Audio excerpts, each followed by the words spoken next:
Alright guys, big MMA news just dropped and there's a lot to unpack today. From Justin Gaethje blasting the UFC over fighter pay after that massive Paramount deal, to Michael Chandler responding after Dana White shut down the Conor McGregor fight talk, and that's just scratching the surface. Let's get straight into it. We're kicking things off with Arman Tsarukyan, who continues to stay busy outside the Octagon as well. The lightweight contender has been on a full-blown PR run lately, and this time he linked up with fitness personalities Nick Antosian and David Dory. The goal? Getting Nick a visible six-pack in just one day. Your six packs. Nice. Look jacked. The Arman Tsarukyan the fight camp. Let's go. Get six packs in one day. Let's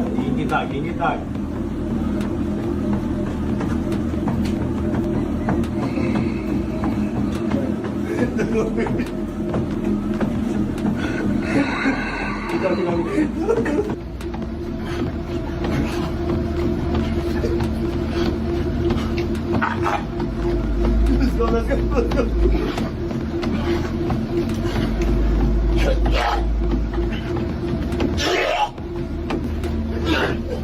Cool, sign, and then we're gonna sell him. Where you want? Here.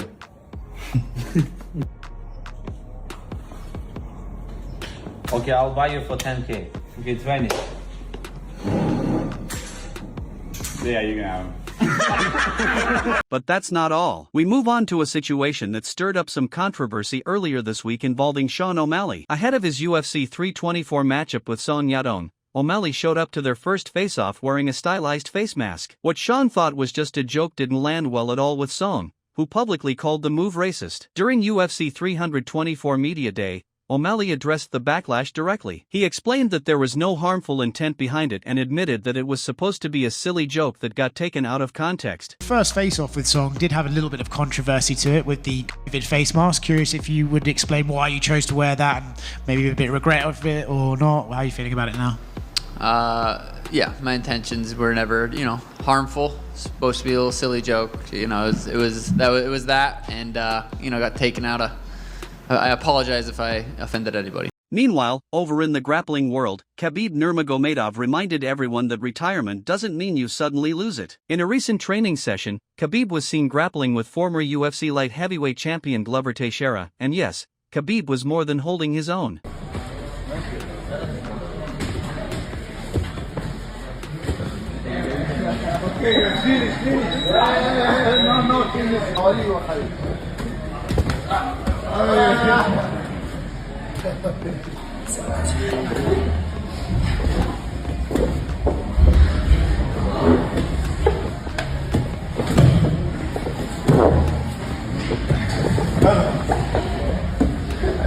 In another corner of the MMA world, Michael Chandler finally responded after Dana White appeared to shut down any chance of a Conor McGregor fight at the White House. Dana recently dismissed the matchup as old hype, which was a tough pill to swallow for Chandler, who's waited years for this opportunity. Speaking with Ariel Helwani, Chandler stayed calm but honest. I know there's all the talk of Michael Chandler and Conor. Do you see that as a realistic thing? No, happening? I mean, that was a couple years ago.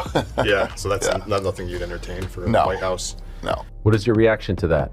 My reaction is we will see. We'll see how this whole thing plays out. Obviously, nobody has any idea what the fights are going to be on the White House card. Is that 100% how it's going to be? Me and Conor not fighting at the White House? I don't know. Obviously, it's not encouraging. It's not great to hear. But I've also heard, many things that were not encouraging that turned out to be not true. We just keep on going, man. Until the fights get announced, until Conor McGregor gets announced his next opponent, until then, man, all we can do is just hope and pray and kind of see what happens. It remains to be seen. Is there a plan B? I don't have a plan B. I don't have a plan B until plan A is 100% exhausted. That's kind of where we're at right now. That's the plan, fighting at the White House, fighting Conor at the White House. But until that train gets completely derailed, and the only way it's going to get derailed is him getting announced against somebody else at the White House, or me getting announced against somebody at the White House. So we'll see. And speaking of staying active, Jon Jones is officially back in the gym. After spending a month vacationing in Thailand, Jones posted a new training video showing him repping 405 pounds on the safety bar squat.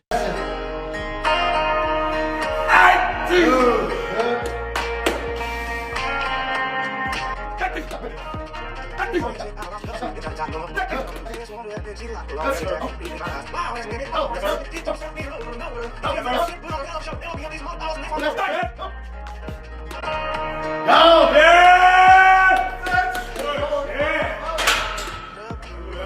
now things take a much more serious turn.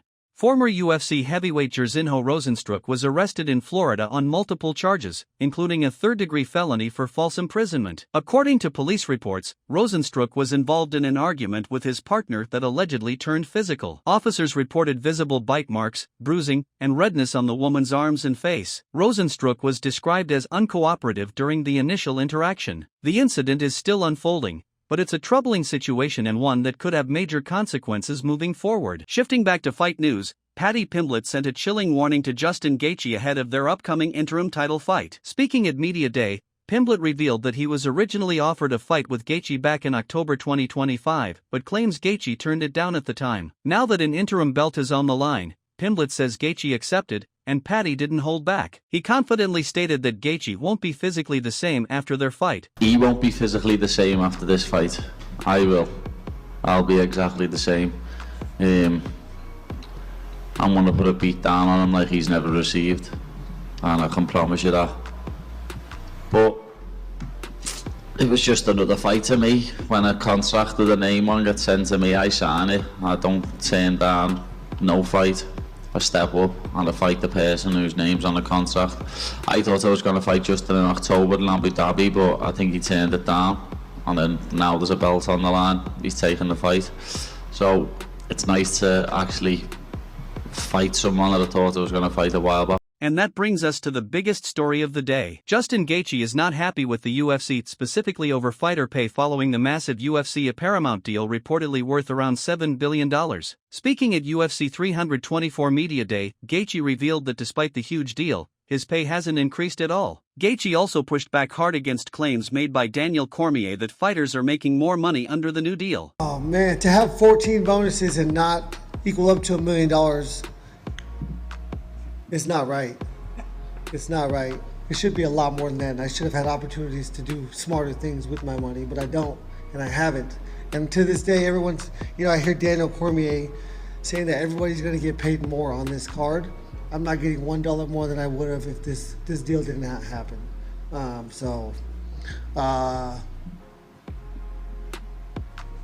happy to have achieved what I have achieved. The best thing I did is probably invest in a commercial property. I purchased a house in Arizona that's like a mile away from my parents. My sister is renting that from me now. But really just being able to help my family, help my parents, help my brothers and sisters, give them Christmas gifts that I never would have been able to give them, take them on vacations that I would have never been able to. That's the smartest thing I did, because you can never get that time back with your family. And so, it's huge for me. Finally, Dana White is under fire once again, this time for what fans see as a lack of promotion for UFC 324. Instead of focusing on Fight Week, Dana hosted the first ever Zuffa boxing press conference, drawing heavy backlash online. Fans questioned whether Dana has checked out of the UFC entirely. Even Ariel Helwani weighed in, pointing out that Dana admitted he doesn't actively follow MMA content anymore, something that raised eyebrows considering he's the president of the UFC. The criticism has sparked a larger conversation about leadership, focus, and where the UFC is heading. I think it's interesting that the president of the UFC, the algorithm works based on what you're consuming, and I'm not saying he should consume MMA-related content 24/7, but just by virtue of the fact that he's the president of the UFC, you'd think he'd be interacting with UFC content and whatnot, fighter content. The fact that the algorithm, if it truly doesn't feed him any MMA content... That's going to do it for today's MMA update. If you enjoyed the breakdown, make sure to hit that like button, subscribe to the channel, and turn on notifications. And we'll catch you in the next one.